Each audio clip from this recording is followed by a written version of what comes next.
Alrighty guys, in today's video we're going to be looking at resizing objects within FlexiPRINT. But before that, let's have a quick intro first.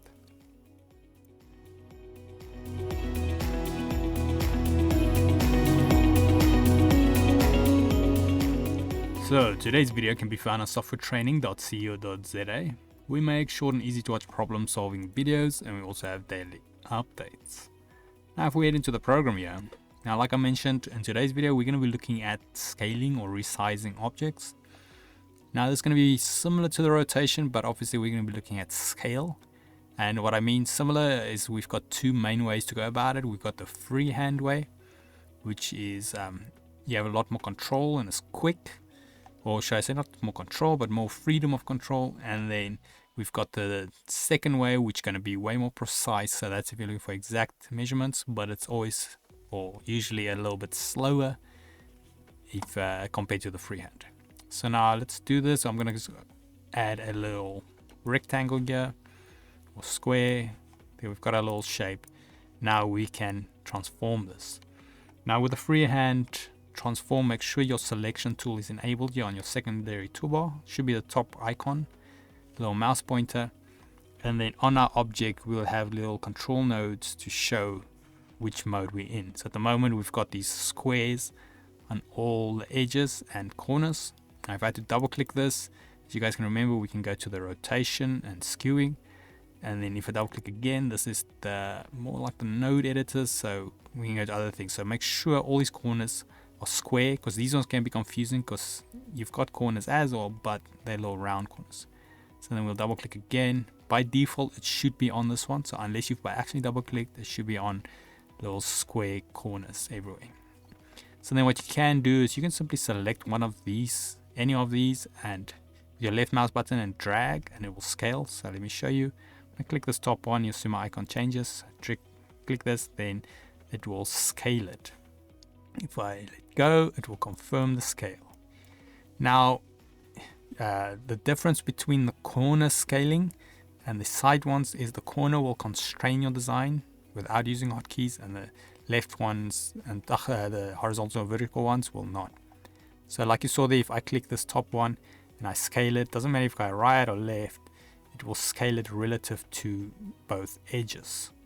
So if it's smaller or bigger. Where if I had to click here on the horizontal one on the right, scale it, you can see the top doesn't scale, only the side scales. Likewise with the top, only the bottom, only the top and bottom will scale now. So in other words, the corner ones, it's constrained, so it will scale it in a constrained way, and these ones will not. Now it's also important where you which point you grab, because let's say this is in the bottom corner here, then I can grab the top right opposite corner and it will scale it away from that. So it kind of makes that point the origin. Likewise, if I want to move to the other side, I'll scale from that side down. Then when it comes to the actual freehand transform, there's a few hotkeys we can use to change this. Now play around with these, get some getting used to, but just a quick rundown. So you've got two main ones. You've got control and you've got shift, and they will work differently. So let's say I grab this top one and then I use shift. So now you can see our design is constrained, but if I keep shifting, it will unconstrain it. So now I can move it in any way I want without it keeping our proportions. Now with control, what that will do, let's say I want to scale it horizontally, but I want to scale both sides, not just one. Then I can keep controlling, and you see it can scale. It scales both sides at the same time. Now we can obviously do it vertical and horizontal like that. Now you can also combine those two. So if I click the top right corner, and let's say I've got control, you can see it constrains it, but it does both sides from the center of the shape. Now, if I keep shifting, you can see it removed our constraint. Now, if I keep control and shift, now it does it from the center of the shape and I don't have constraints. So this is nice if you want to get a quick overall shape of your design. So pretty complex, it can seem, but like I said, play around with those shortcuts and you'll very quickly get used to what they do. Just remember, it's control and shift, and they can be used together or individually. Then the more precise way of scaling, we want to go to our design central. So I already have mine open here on the right. Otherwise, just hit either Control I or select it on your main toolbar. Then let's zoom in here on the first tab, which you can see is called scale. Then it is important, there is 4 values, but the ones we are looking at is the ones with the arrow keys. These ones won't be setting the scale, but the location. So if I go here, I can now set this to exact scale. So let's say 24 centimeters, maybe by 30 centimeters. Oops, proportional still on. So it's good to know. So let's go back to 30. Now that comes to our next option.